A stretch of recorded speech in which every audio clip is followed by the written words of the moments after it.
स्वागत है आपका स्मार्ट सिटी गाइड में। जैसा कि आपको याद होगा कि मैंने कुछ दिन पहले एक वीडियो बनाया था जिसमें मैंने यह बताया था कि नितिन गडकरी द्वारा 2024 तक हमारे देश में 60,000 किलोमीटर लंबाई के नेशनल हाईवेज का निर्माण किया जाएगा और इस बात को स्वयं नितिन गडकरी जी ने ही कहा था। उन्होंने इस पर काम भी चालू कर दिया है और इसके अंतर्गत बिहार राज्य में भी बहुत सारे 4 लेन हाईवे और कुछ एक्सप्रेसवे परियोजनाएं भी प्रस्तावित की गई है, जिनमें से कुछ परियोजनाओं के निर्माण की मंजूरी मिल चुकी है और कुछ परियोजनाओं के निर्माण की मंजूरी बहुत ही जल्द मिलने वाली है। तो इस वीडियो में इस प्रकार के 15 हाईवे परियोजनाओं के बारे में चर्चा की जाएगी जिनका निर्माण बिहार राज्य में किया जाना है और इन सभी परियोजनाओं को 2021 के जून से अगस्त महीने के बीच प्रस्तावित किया गया है। आपसे रिक्वेस्ट है कि वीडियो पसंद आए तो लाइक करें और चैनल को सब्सक्राइब करना बिल्कुल ना भूलें। इन 15 हाईवे परियोजनाओं में से 8 परियोजनाओं के निर्माण के लिए अप्रूवल दिया जा चुका है, जबकि 7 हाईवे परियोजनाएं जिनका निर्माण भारतमाला परियोजना के फेज 2 के अंतर्गत किए जाने की बात की जा रही है। इन सभी परियोजनाओं के निर्माण के लिए मंजूरी बहुत ही जल्द मिलने की उम्मीद है। आपको बता दें कि इन 7 हाईवे परियोजनाओं में से एक एक्सप्रेसवे परियोजना भी है। सबसे पहले बात करते हैं 8 हाईवे परियोजनाओं की जिनके निर्माण की अनुमति दी जा चुकी है। नंबर 1,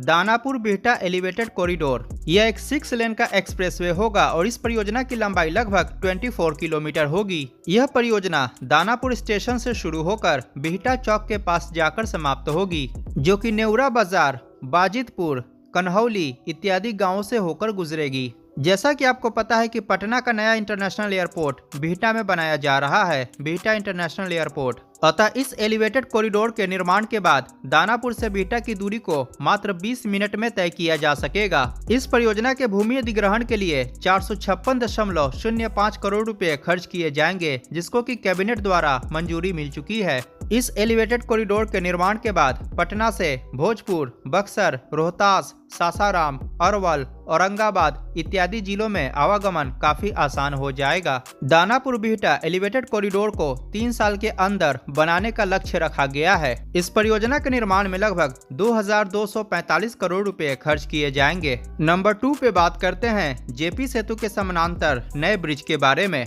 उत्तर बिहार और दक्षिण बिहार के बीच बेहतर कनेक्टिविटी स्थापित करने के लिए गंगा नदी पर दीघा सोनपुर रेलकम रोड ब्रिज अर्थात जेपी सेतु ब्रिज के समानांतर नया 4 लेन ब्रिज बनाया जाएगा। इस ब्रिज के निर्माण के लिए केंद्र सरकार द्वारा सहमति दी जा चुकी है। वर्तमान में इसका डीपीआर तैयार किया जा रहा है और बहुत ही जल्द इसके डीपीआर को केंद्र सरकार के पास स्वीकृति के लिए भेजा जाएगा और फिर निर्माण कार्य की प्रक्रिया शुरू की जाएगी। इसके डीपीआर को बिहार राज्य पुल निर्माण निगम लिमिटेड द्वारा तैयार किया जा रहा है। लगभग 4.5 किलोमीटर लंबे इस ब्रिज के निर्माण के लिए 3,000 करोड़ रुपए खर्च किए जाएंगे। आपको बता दें कि बिहार राज्य में आने वाले 5 वर्षों के अंदर गंगा नदी पर टोटल 18 ब्रिज बनकर तैयार हो जाएंगे, जो कि उत्तर बिहार और दक्षिण बिहार के बीच बेहतर कनेक्टिविटी प्रदान करेगा। इतना ही नहीं, गंगा नदी पर औसतन प्रत्येक 40 किलोमीटर पर एक ब्रिज बनाने की योजना है। Number 3, Patna Bettiah highway project, जो कि एक 4 लेन का हाईवे प्रोजेक्ट होगा।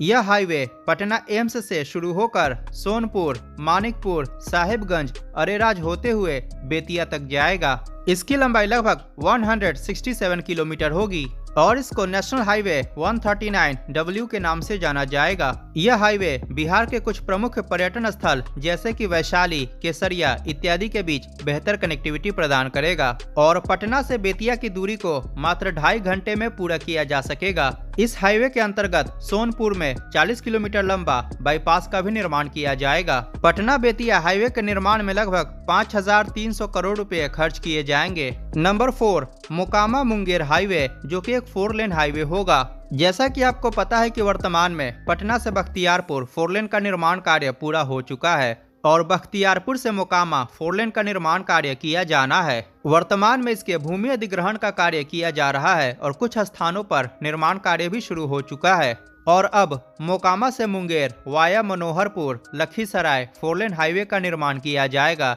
इसकी लंबाई 92 किलोमीटर होगी और इसके निर्माण में 2,702 करोड़ रुपए खर्च किए जाएंगे। इस हाईवे के निर्माण से पटना से मुंगेर तक 4 लेन की डायरेक्ट कनेक्टिविटी हो जाएगी। मोकामा मुंगेर हाईवे एक ग्रीनफील्ड हाईवे होगा और पटना से भागलपुर की कनेक्टिविटी भी और बेहतर हो जाएगी।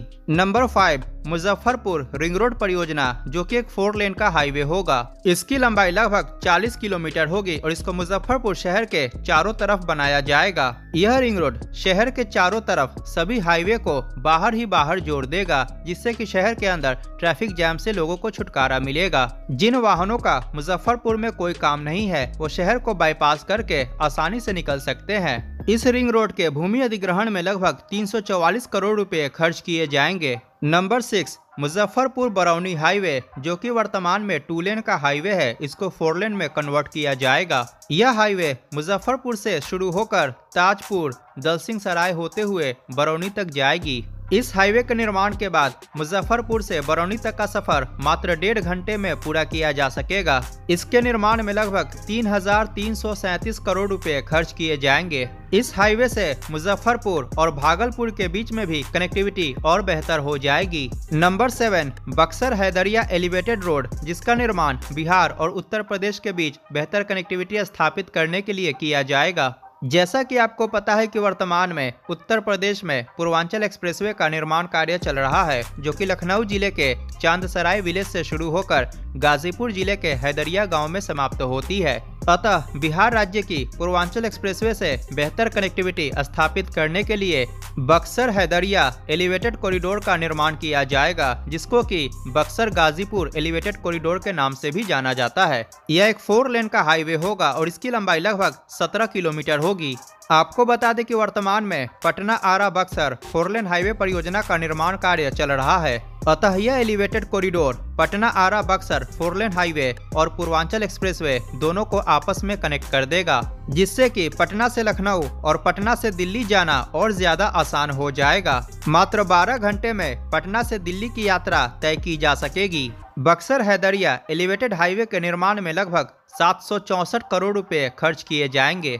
नंबर 8, बक्सर वाराणसी हाईवे, जिसका निर्माण भी उत्तर प्रदेश और बिहार राज्य के बीच बेहतर कनेक्टिविटी स्थापित करने के लिए किया जाएगा। यह भी एक 4 लेन हाईवे होगा, जो कि बक्सर से शुरू होकर चौसा, दिलदार नगर होते हुए वाराणसी तक जाएगी। इस हाईवे की कुल लंबाई 91 किलोमीटर होगी, जिसमें बिहार राज्य में 29 किलोमीटर का सेक्शन आएगा और उत्तर प्रदेश राज्य में 62 किलोमीटर का सेक्शन आएगा। इसके निर्माण से बक्सर से वाराणसी की दूरी को मात्र 1.5 घंटे में पूरा किया जा सकेगा। इतना ही नहीं, पटना से वाराणसी के बीच में कनेक्टिविटी और भी बेहतर हो जाएगी और पटना से बनारस की यात्रा को 3.5 घंटे में पूरा किया जा सकेगा। बक्सर वाराणसी हाईवे के निर्माण में लगभग 2,774 करोड़ रुपए खर्च किए जाएंगे। इन 8 हाईवे परियोजनाओं को केंद्र सरकार और राज्य सरकार दोनों द्वारा मंजूर किया जा चुका है और इनका निर्माण कार्य बहुत ही जल्द शुरू किया जाएगा।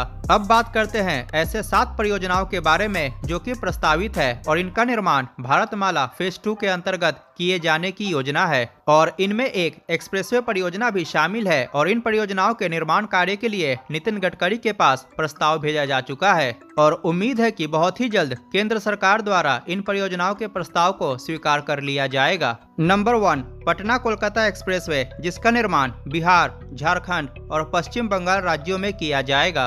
पटना कोलकाता एक्सप्रेसवे 4 लेन का एक्सेस कंट्रोल्ड एक्सप्रेसवे होगा, जिसकी लंबाई लगभग 470 किलोमीटर होगी। यह एक ग्रीनफील्ड एक्सप्रेसवे प्रोजेक्ट होगा। वर्तमान के प्राप्त जानकारी के हिसाब से पटना कोलकाता एक्सप्रेसवे पटना से शुरू होकर बिहार शरीफ, जमुई जिले में सिकंदरा, चकई, झारखंड राज्य में मधुपुर जो कि देवघर जिले में आता है, पश्चिम बंगाल में दुर्गापुर, पानागढ़, बर्धमान होते हुए कोलकाता के पास जाकर समाप्त होगी।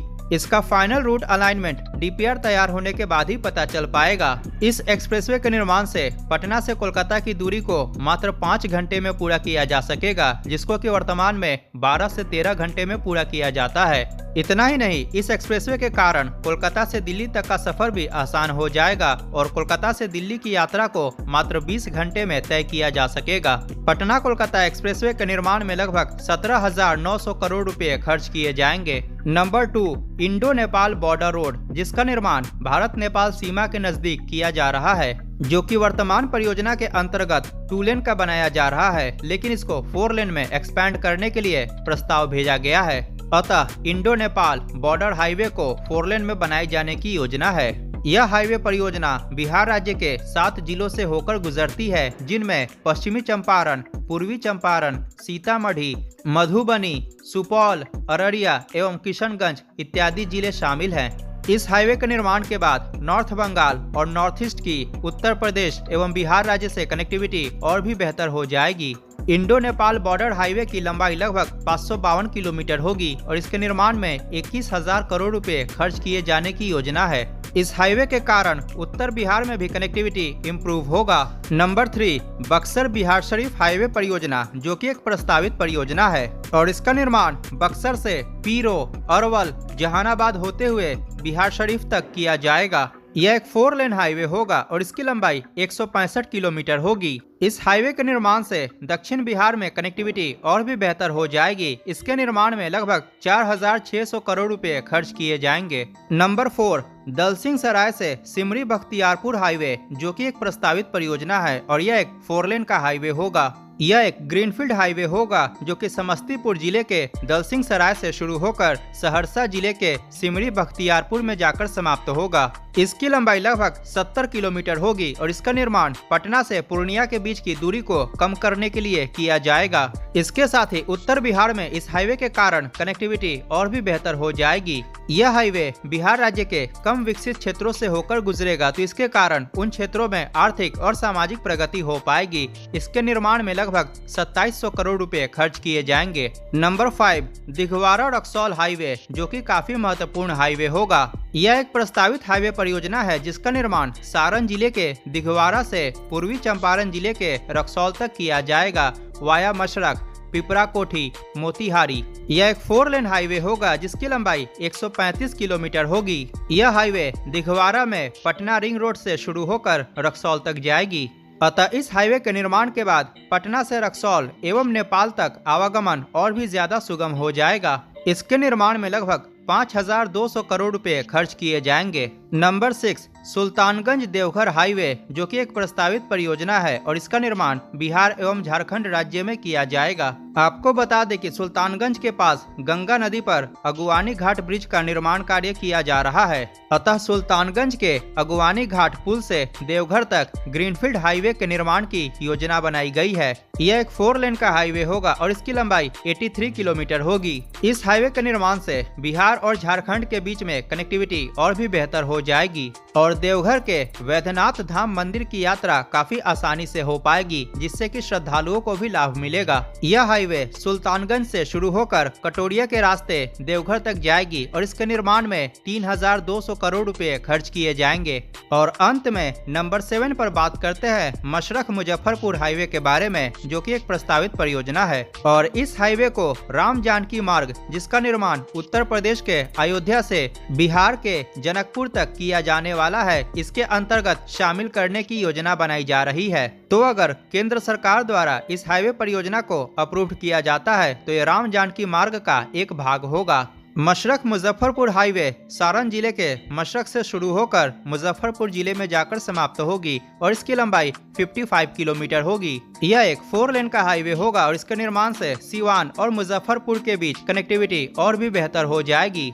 इसके निर्माण में लगभग 2,100 करोड़ रुपए खर्च किए जाएंगे। अतः इन 7 हाईवे परियोजनाओं को बिहार राज्य में प्रस्तावित किया गया है और उम्मीद है कि बहुत ही जल्द केंद्र सरकार द्वारा इसकी स्वीकृति मिल जाएगी। इन 7 हाईवे परियोजनाओं की कुल लंबाई लगभग 1,530 किलोमीटर है और इनके निर्माण में 56,700 करोड़ रुपए खर्च किए जाएंगे और इनका निर्माण भारतमाला परियोजना फेज 2 के अंतर्गत किए जाने की योजना है। अपने स्क्रीन पर दिख रहे वीडियो पर क्लिक करके नीतीश कुमार द्वारा बिहार राज्य में 120 नए बाईपास के बनाए जाने की योजना के बारे में अवश्य जानें। आज के वीडियो में इतना ही। अगर वीडियो पसंद आया हो तो लाइक करें और चैनल को सब्सक्राइब करना बिल्कुल ना भूलें। मिलते हैं अगली वीडियो में। जय हिंद, वंदे मातरम।